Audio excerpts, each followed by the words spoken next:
नाज मीडिया उर्दू में आपका खैर मकदम है। इस वीडियो को पेश करने में ताउन किया है यूनाइटेड हॉस्पिटल सपना मल्टीप्लेक्स के करीब गंपा रोड बेदर, healing tree hospital multi super speciality बेदर, अहमद टूरिस्ट एंड ट्रेवल्स हज और उम्रा सर्विसेज। आपकी खिदमत हमारे नज़र में किसी इबादत से कम नहीं, आपका एतमाद ही हमारी कामयाबी है।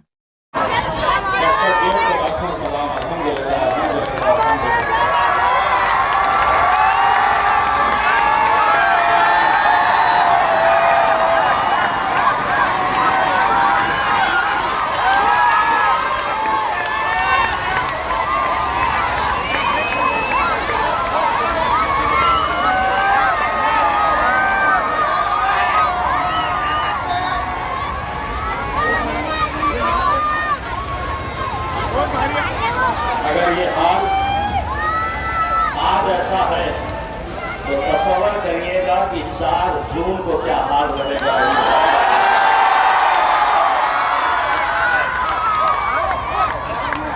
और यही आपका जोश, यही आपका जज्बा, यही दीवानगी देखकर आप सब बैठ जाए, फिर अपने अपने कुर्सियों पर बैठ जाए।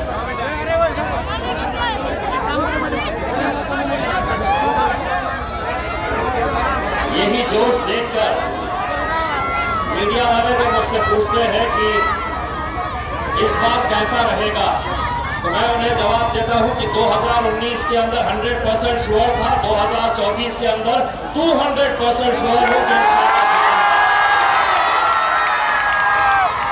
मुझसे सवाल करते हैं कैसा कह रहे हैं, मैं कहता हूं कि मेरा हिसाब जो है वो जमीन पे नहीं होता है, मेरा रब मेरा हिसाब करता है। 2014 में किया, 19 में किया और इंशाअल्लाह 24 में भी करेगा इंशाअल्लाह। मेरे भाइयों,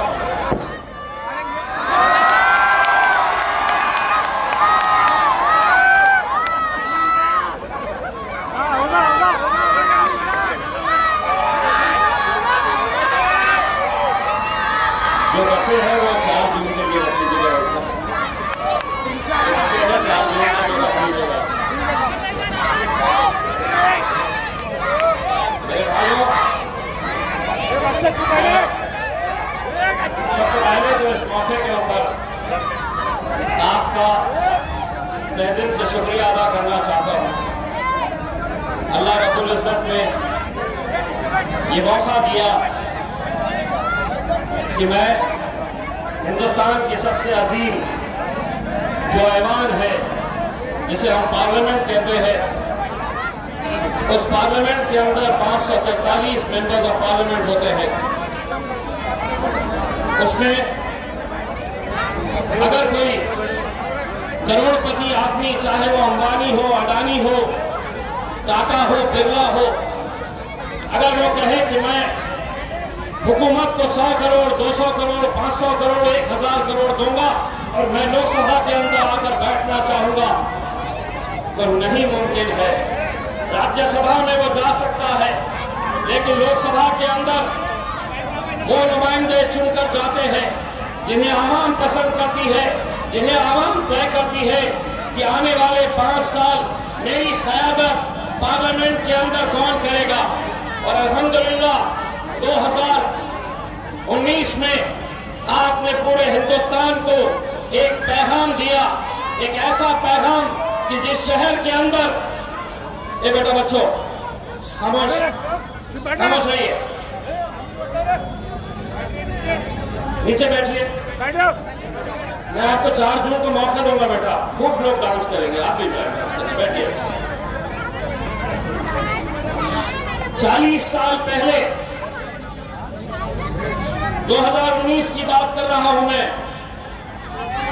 40 साल पहले इस शहर में आखिरी मुस्लिम मेंबर ऑफ पार्लियामेंट चुनकर गए थे गाजी सलीम साहब। ये जितने नौजवान हैं, अपनी हयाती में इन्होंने देखे तक नहीं कि हमारा नुमाइंदा कैसा होता है, लेकिन अल्हम्दुलिल्लाह 40 साल के बाद आप लोगों के इत्तेहाद में एक पैगाम दिया मुल्क भर में कि अगर हम मुत्तहिद हुए, अगर हम एक ताकत बनकर खड़े रहे, अगर हम इत्तेहाद का सबूत दें, तो हम क्या नहीं कर सकते। इकलौता एक मेंबर ऑफ पार्लियामेंट पूरे महाराष्ट्र से किसी पार्टी ने कोई टिकट ही नहीं दिया। मुस्लिम मेंबर ऑफ पार्लियामेंट पूरे महाराष्ट्र से सिर्फ एक, और वो भी आपका बेटा, आपका भाई, आपका दोस्त इम्तियाज जलील।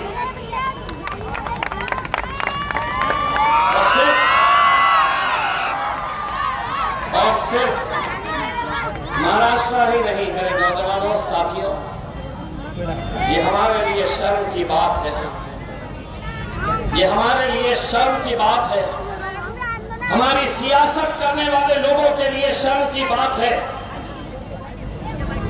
कि सिर्फ महाराष्ट्र में एक, हमारे पड़ोसी ऐसे 7 ऐसे स्टेट्स है कि जहां पे एक भी आपका नुमाइंदा लोकसभा के अंदर आपकी नुमाइंदगी करने के लिए नहीं है। कर्नाटका में 0 है, राजस्थान में 0 है, मध्य प्रदेश में 0 है, झारखंड में 0 है, उत्तराखंड में 0 है, दिल्ली में 0 है। और हम कह रहे हैं ये हम अरे गैरों के लिए जब हम इस तरह की महफिलें सजाएंगे और ये कहेंगे कि स्टेज के ऊपर वो बैठेगा और मैं जमीन पे बैठूंगा, मैं तुम्हारे सामने कुर्सी के ऊपर बैठूंगा, वो स्टेज के ऊपर बैठेगा। 75 साल हमने यही करते आए हैं, यही किया है हमने। इस स्टेज के ऊपर कभी शरद पवार साहब, कभी अशोक चौहान, अब तो उद्धव ठाकरे भी, अजीत पवार, सभी यहां बैठेंगे। हम सामने कुर्सियां बिछाने का काम, शतरंजियां उठाने का काम हमने सियासत के अंदर करते आए हैं। अब हमने उन्हें एक पैगाम दिया है और मैंने तो बड़े खुले अल्फाजों में उनको बता दिया हो कि अब अगर तुम स्टेज के ऊपर बैठेंगे तो इम्तियाज जलील नीचे नहीं बैठेगा, तुम्हारे बाजू बैठेगा।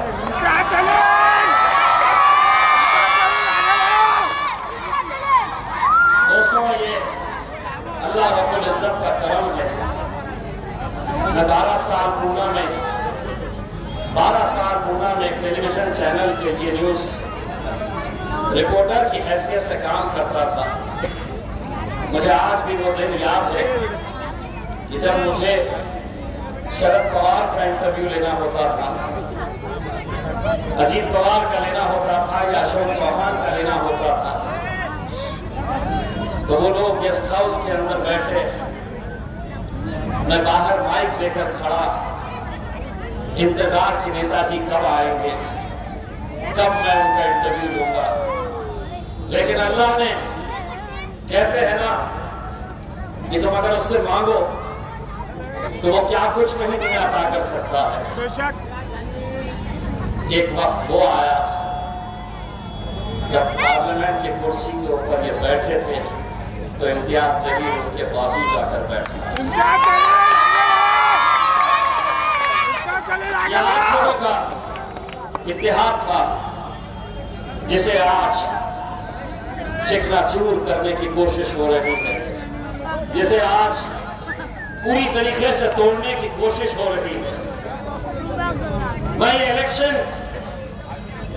क्यों लड़ रहा हूं, क्या मकसद है मेरा? मैं चाहूं तो 1.5 घंटा भाषण कर सकता हूं, लेकिन एक बहुत खूबसूरत सी एक कविता, एक नज्म मैंने पढ़ी थी जो मुझे ऐसा लगता है कि वो मेरे ऊपर पूरी तरीके से फिट होती है। उसका एक एक लफ्ज आप लोगों से जुड़ा हुआ है। 10 साल कैसे बीत गए, 10 साल आपकी नुमाइंदगी करते करते, आपकी क़यादत करते करते ये जिंदगी इतनी तेज रफ्तार से चली गई, पता भी नहीं चला। मैं आपको वो कविता के कुछ पंक्तियां सुनाना चाहता हूं जो मेरी ज़बानी आप तक एक पैगाम पहुंचा रही। जब नेता ज्यादा हो जाते हैं तो दिक्कत होती है, या तो नीचे आ जाए, ऐसे जगह पे खड़े हैं वहां पर लोगों को सुनने दें।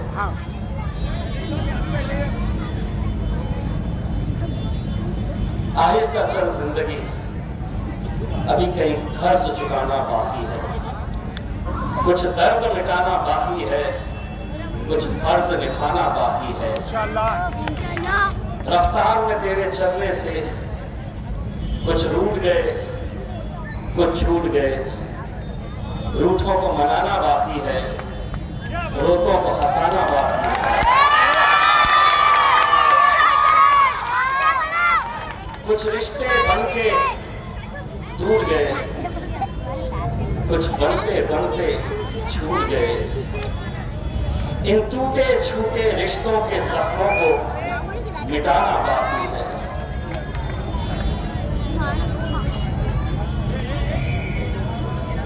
अभी कुछ और इम्तिहान बाकी है, कुछ काम भी और जरूरी है।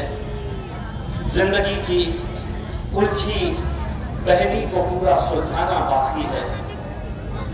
मरना सबको है दोस्तों, जब सांसों का थम जाना है तो क्या खोना क्या पाना है।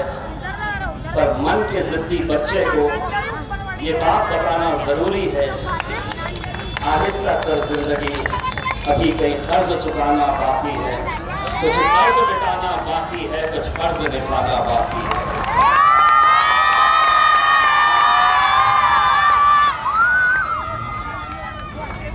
दोस्तों, 19 में जब मैं जीता था तो पूरे मुल्क में इसका जश्न मनाया गया था। मैं दिल्ली जाता, बिहार गया, उत्तर प्रदेश गया, वहां की आवाम मुझसे मिलने आती, देखने आती और यही कहते कि इम्तियाज भाई, हमारी कॉन्स्टिट्यूएंसी से, हमारे शहर से कौन जीत रहा है, हमें कोई लेना देना नहीं था। हम बस एक दूसरे को फोन करके यही पूछते थे कि वो औरंगाबाद वाले का क्या हो रहा है।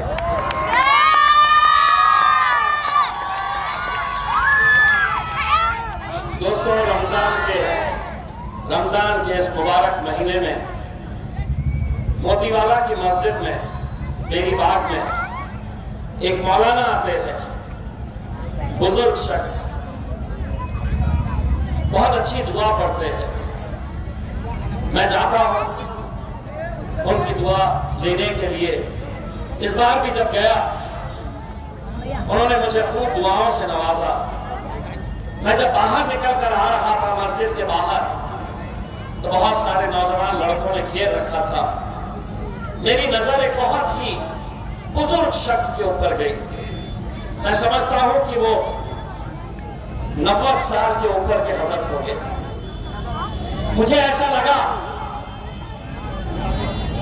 कि वो बुजुर्ग मेरे करीब आना चाह रहे थे, लेकिन आ नहीं पा रहे क्योंकि मैं नौजवान लड़कों से घिरा हुआ था। मैंने उन लड़कों को हटाया, उस बुजुर्ग शख्स के पास गया, उन्हें सलाम किया।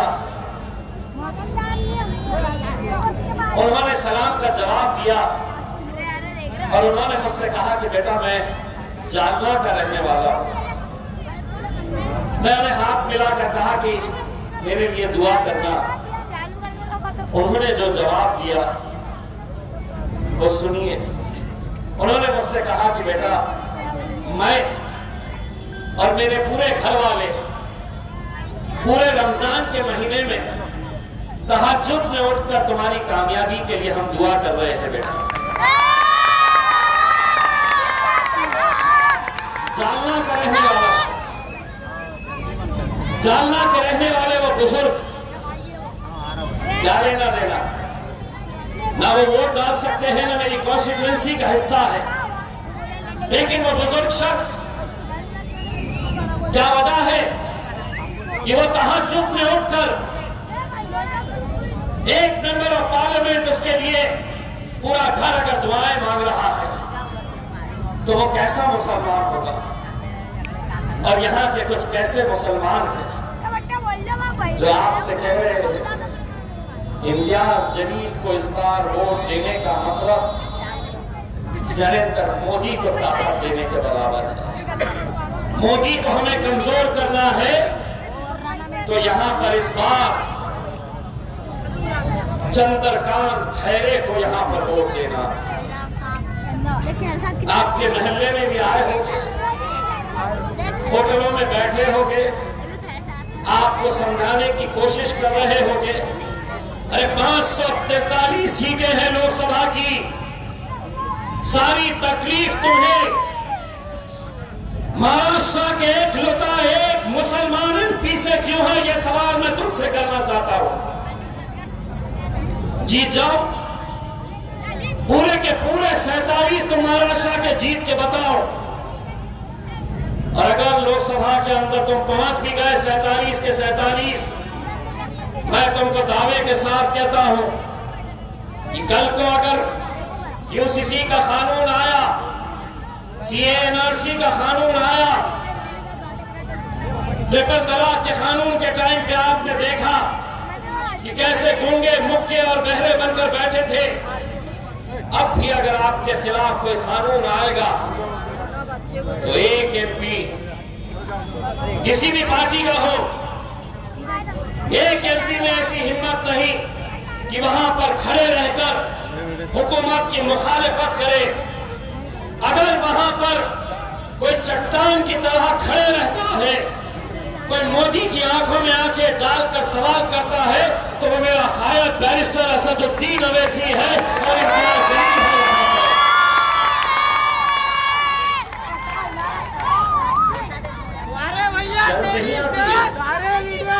शर्म नहीं आती है। बाबरी मस्जिद की शहादत के अंदर जिसने बड़े फख्र से कहा था कि हां हमने ये मस्जिद गिराई है, बयान है उसका, और यहां के मुसलमान उसे कंधे पर बिठाकर मतदान उसे करो। क्यों? तुम हिरवा साहब नहीं है क्या? हिरवा साहब किसे कहा गया था? तुम्हें एक ये है,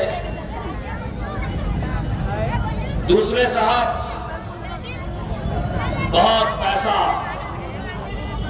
पैसा आया है मार्केट में, गरीब बस्तियों में हमारे कुछ लोगों को पकड़ा गया है कि ये लो पैसा, जाओ गरीब बस्तियों में गरीबों के वोटर आईडी कार्ड लो, उनके उंगली के ऊपर वोटिंग का निशान लगाओ। वोटर कार्ड इलेक्शन के एक दिन बाद तक उनके पास रहेगा, उसके बदले में तुम्हें पैसा दिया जाएगा। पैसा कितना? किसी को 500, किसी को 1000, किसी को 1500 या ज्यादा से ज्यादा 2000। छुमरे एक बात सुन ले, इतने पैसों में कुत्ते की भी कोई अच्छी ब्रीड तो मार्केट से खरीद नहीं सकता, ये शेर के बच्चों को तो इतने पैसों से खरीदने के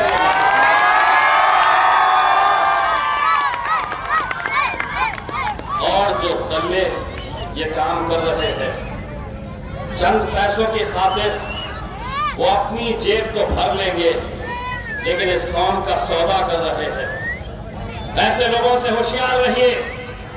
मैं आपको बताता हूं, इस इलाके के अंदर भी, इस इलाके की बात कर रहा हूं, 13 तारीख के दिन आपको खुद महसूस होगा कि किसने लाया है वो हराम का पैसा, जो यहां पर ये कोशिश करने वाला है कि इसके वोट बढ़ जाए, इनके वोट बढ़ जाए, या ऐसी कोशिश कि यहां का माहौल गड़बड़ा जाए ताकि हमारी माएं और बहनें वोट डालने के लिए बाहर ना निकले,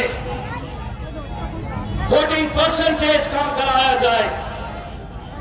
आपको नजर रखनी है। इंशाअल्लाह 44 साल हो गए हैं। मैं ये नहीं कहता हूं ये जीत इम्तियाज जलील की है या होगी। अगर इस बार हम हारे तो शायद फिर न जाने कितनी नस्ल ये इंतजार में रहेगी कि मेरा क़यादत, मेरी क़यादत कब खड़े हम करेंगे, कब हम खड़े करेंगे। इतना तो आप समझ लीजिएगा कि इम्तियाज जलील को इसका क्रेडिट दीजिएगा भाई। रमजान ईद के मौके के ऊपर एक जनाब ईदगाह तक पहुंच गए, देखे ना, ईदगाह तक पहुंच गए मुबारकबाद देने के लिए। 30 साल का तुम्हें ख्याल नहीं आया कि इस जिले के अंदर ये आवाम भी, कौम भी रहती है, उन्हें साल में एक मर्तबा कम से कम रमजान ईद मुबारक बोल दो। और अगर तुम ये करते तो शायद हमें ये जगह ही नहीं मिलती, लोग तुम्हारे साथ रहते। लेकिन 30 साल लग गए तुम्हें सिर्फ ईद मुबारक कहने में। नमाज खत्म हुई, जो ईदगाह आते होंगे छावनी में, मेरे बाजू एक पुलिस ऑफिसर थे, उन्होंने मुझे बताया कि साहब देखेगा स्टेज पे और कौन है। तो मैं नजर डाला तो खैरू जी खड़े थे, उनके पीछे उनके 2-3 पंटरा खड़े थे, बार बार बोल रहे थे साहब पब्लिक इनकी ना तो उनको सलाम करना। अब 30 साल के बाद आया तो उसको समझ में नहीं आ रहा था कहाँ शुरू करना, कहाँ खत्म करना। सलाम वालेकुम, सलाम वालेकुम, सलाम सलाम सलाम सलाम सलाम। और अब बात वहीं पे खत्म नहीं हुई। मैंने उनका मोबाइल पे बयान देखा तो बोला अरे बाप रे तो मौलाना के जैसा बोल रहा है। क्या बयान है? मुसलमानों 5 वक्त की नमाज पढ़ो, नमाज पढ़ना चाहिए। और यहीं पे नहीं रुके साहब, फिर नमाज पढ़ के जब बाहर निकलते हैं लोग खड़े रहते हैं तो हमें क्या करना? ऐसा फूकना बहुत अच्छे। अब इतना ही अगर हो गया है तो ला इलाहा इल्लल्लाह मुहम्मद रसूलुल्लाह, और बाकी का जो करना है तो फिर आपको मालूम है हमारा करने के लिए क्या क्या करना पड़ता है। 4 जून के बाद तो बेटा हम भी खैंची लेके घूमे। अब हो रहे तो पूरे हो, आधे अधूरे रखो, ये इनका हाल। अब इन सबसे अलग एक प्राणी है।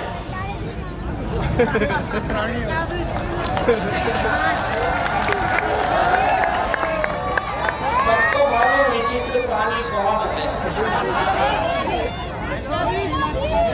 मतलब वो खैरे का क्या हाल है कि मेरा आखिरी इलेक्शन दे दो ना, दे दो, मेरा आखिरी इलेक्शन दे दो। अरे क्या फकीरी लगी हुई है, क्या भीख मांगने का वो लगा हुआ है। वो वोटा मांग रहे और ये साहब आके जहां खड़े रहे, अपना झोला उठा ले, ये दे दो दे दो दे दो दे दो।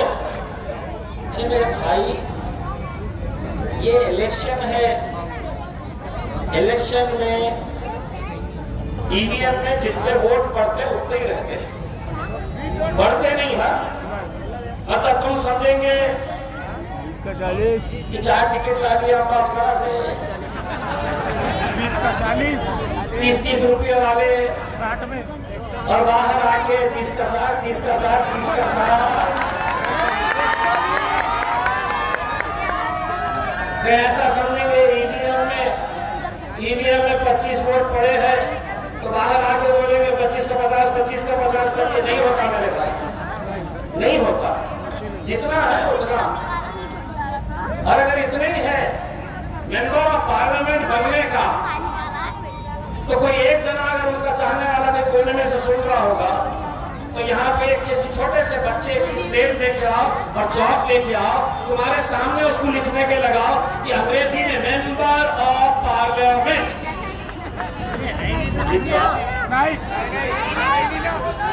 नहीं लिखता। आप लोगों ने मजाक बना दिए हैं। अरे कानून बनाए जाते हैं, वहां पर कानून तय किए जाते हैं कि नौजवानों के ताल्लुक से क्या कानून बनाए जाएंगे। आज हमारे शरीयत के कानून भी अगर वहां पर बन रहे हैं तो वहां पर एक संजीद की नुमाइंदगी वहां पर चाहिए। कोई नचनियों का कोठा नहीं है वो कि तुम समझ रहे होगे कि इतने सारे वहां पर बैठते हैं तो पत्तों की गड्डियां लेकर जाएंगे और शाम में खेलते बैठेंगे। ऐसा नहीं होगा।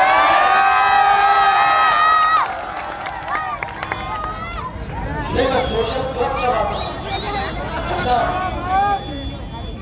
अल्लाह रसूल की बातें, जुआ, सारे 2 नंबर के धंधे, और बोल रहे हैं कि मेरा मुकाबला खैरे से नहीं, घुमरे से नहीं। मेरे राजा इलेक्शन लड़ रहे हैं, एक आध मरतबा अपने भाषण में घुमरे को भी टारगेट करो, खैरे को भी करो। जहां उठे सुटे 300-300, 500 रुपए वाले को, यूट्यूब वाले को बुलाते, ले मेरा इंटरव्यू ले। आज मैं इम्तियाज जलील को और देता हूं, सुबह दोपहर शाम बस इम्तियाज जलील, इम्तियाज जलील, इम्तियाज जलील।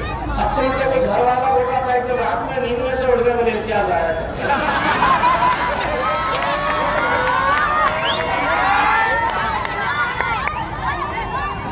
दोस्तों, मैं कुछ बातें इसलिए आपको बताना जरूरी समझता हूं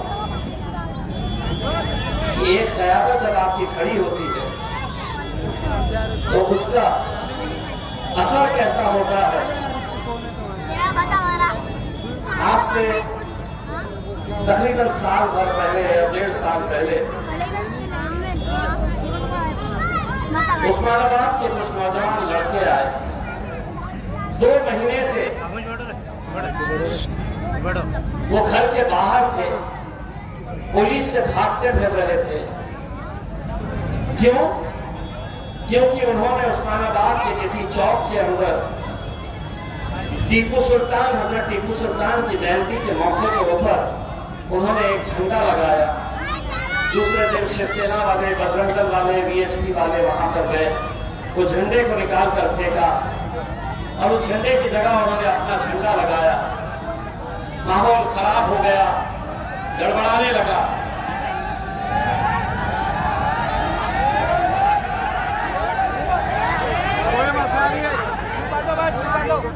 भाई साहब, मैं आपको गारंटी देने वाला हूं, 13 तारीख को बुझने वाली है मशाल पूरी तरीके से। आ जाओ मशाल और फोटो ले लो कि इतने वोट भी हमारे पास काफी है।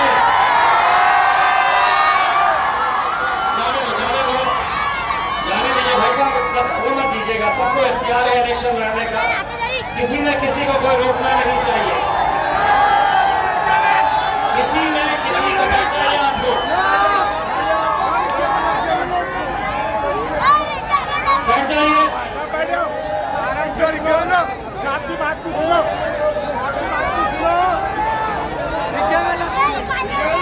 चाहिए कोई गैर नहीं है, हमारा ही कोई दल्ला है जो लेके घूम रहा है।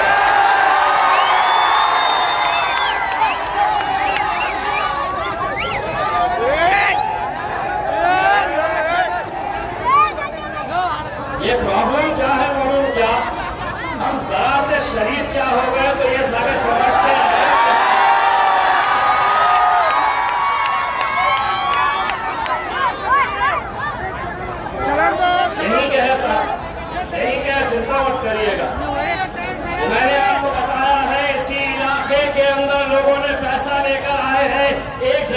ले गए हैं तुम्हारी कैसी बुझने वाली है, और 4 तारीख के तुम्हारे कैसे बजने वाली है ये भी देखो।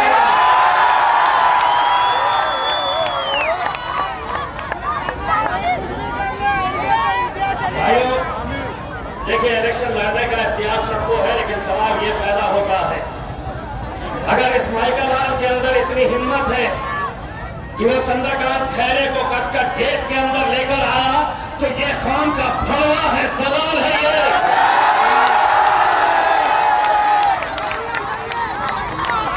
जिसको जो भाषा समझ में आती है समझ ले, और तुम भी रिकॉर्ड कर लो, उसको फड़वा बोला हूं मैंने। करने वाले कोई गैर नहीं है, हमारे ही अपनों में से कुछ लोग हैं जिन्होंने 40 साल तक मुसलमानों की क़यादत को खत्म करने का काम किया है। कुत्ते के जैसे कुछ हड्डियां फेंक दो, चाटने के ऊपर चले जाते हैं, चाटने का काम करते हैं। अब तो आ गया 13 तारीख को तेरे बाप को भी यहाँ पर लाके बिठा देना और देखना कि कट गेट की आवाम उसका हाल क्या करती है।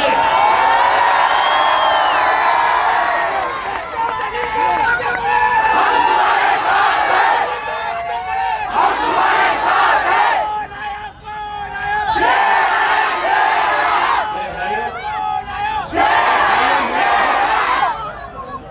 एक बात हम सबको ये समझना चाहिए, इम्तियाज जलील अगर आज नतीजे अगर हमारे हक में नहीं आते हैं, वैसे आप नीचे बैठ जाइए, नीचे बैठ के वोट नीचे करें, तो ये किसकी हार, क्या वजह है कि आज हमारे अपने शहर में, जिसने मुल्क में इतने बड़े इत्तेहाद का पैगाम दिया है, कौन वो लोग हैं, उन्हें पहचानने की जरूरत है, बहुत दूर जाने की जरूरत नहीं है। मैं पहले भी आपको कहा था, ऐसे ही कुछ लोग हैं, अगर पैसे से इतनी ही मोहब्बत है तो इम्तियाज जलील भी भरी सड़क के ऊपर तेरी झोली में मैं पैसे डालने का काम करूंगा, लेकिन खान का सौदा मत करो, खान का सौदा कोई नहीं आने वाला हमारा पुरसाने हाल लेने के लिए। मेरे भाइयों, कोई नहीं आने वाला। ये तो अल्लाह ने ये मौका दिया कि हम अपनी नुमाइंदगी वहां तक पहुंचा चुके हैं। बस आप लोगों से इतनी इल्तिजा करना चाहूंगा कि 13 तारीख के दिन आप सभी ने अपनी जिम्मेदारी समझिए, एक एक वोट की कीमत क्या होती है ये बात को समझिए मेरे भाई। आज ये तमाम साजिशें जो चल रही है, जो षड्यंत्र, जो खेल खेले जा रहे हैं, ये आपके सर को झुकाने के लिए किए जा रहे हैं। आपको वो मंजर याद होगा 2019 का रमजान का वो मुबारक महीना, चिकलखाने के काउंटिंग सेंटर के ऊपर वहां पर वोटों की गिनती हो रही, सहरी करके नौजवान लड़के वहां पर दिन भर इस इंतजार में बैठे रहे कि 40 सालों के बाद हमें आज जश्न मनाने का मौका मिलेगा। और अचानक असर की नमाज के वक्त आपको ये खबर आती है कि इम्तियाज जलील 5000 वोट से पीछे हो गया है। आप वो कैफियत कैसी थी, सिर्फ आपकी नहीं, हिंदुस्तान के मुसलमानों के साथ उस वक्त जो उमरा पे गए हुए लोग थे, उन्होंने मुझसे बताया कि जब हम नमाज पढ़ रहे थे, अचानक ये खबर आई कि इम्तियाज जलील पीछे चल रहा है। मेरे भाइयों, उन्होंने कहा कि हमने वो मंजर देखे जब हिंदुस्तानी हमारे भाई, हमारी माएं और बहनें हरम शरीफ की तरफ दौड़ रही थी। कईयों ने मुझसे कहा था कि हमने हरम शरीफ के, हमने काबा का खिलाफ पकड़ पकड़ कर गिर गिरा के आपकी कामयाबी के लिए हमने दुआ किए थे।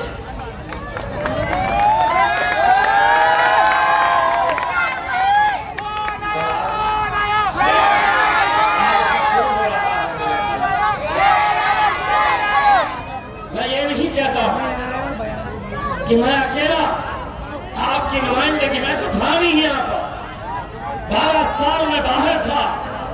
क्यों आपने अपनी क़यादत खड़े नहीं कर पाए? क्यों? 2014 के अंदर यही वो लोग थे जिन्होंने इलेक्शन से एक रात पहले अखबार छापे थे, उर्दू में एक अखबार छापकर नौजवान लड़कों को दिए थे कि जाओ रहमानिया कॉलोनी में, कटकर गेट में, किरारपुरे में, मेरी बात में यह अखबार बांटो। मैं सलाम करता हूं मेरे नौजवानों को।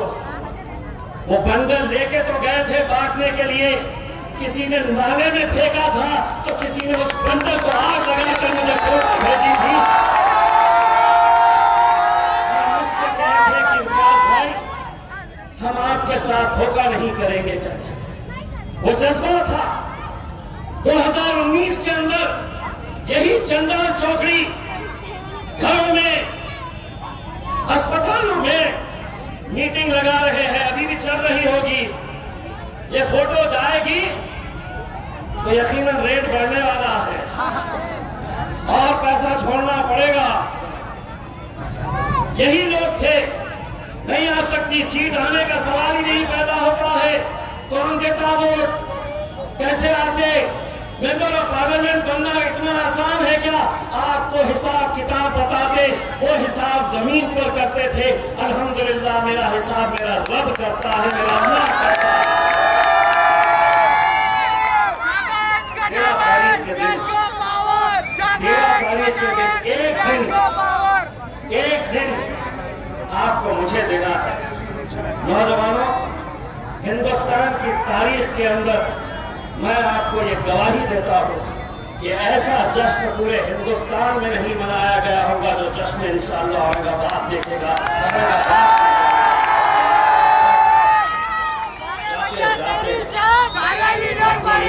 पतंग है,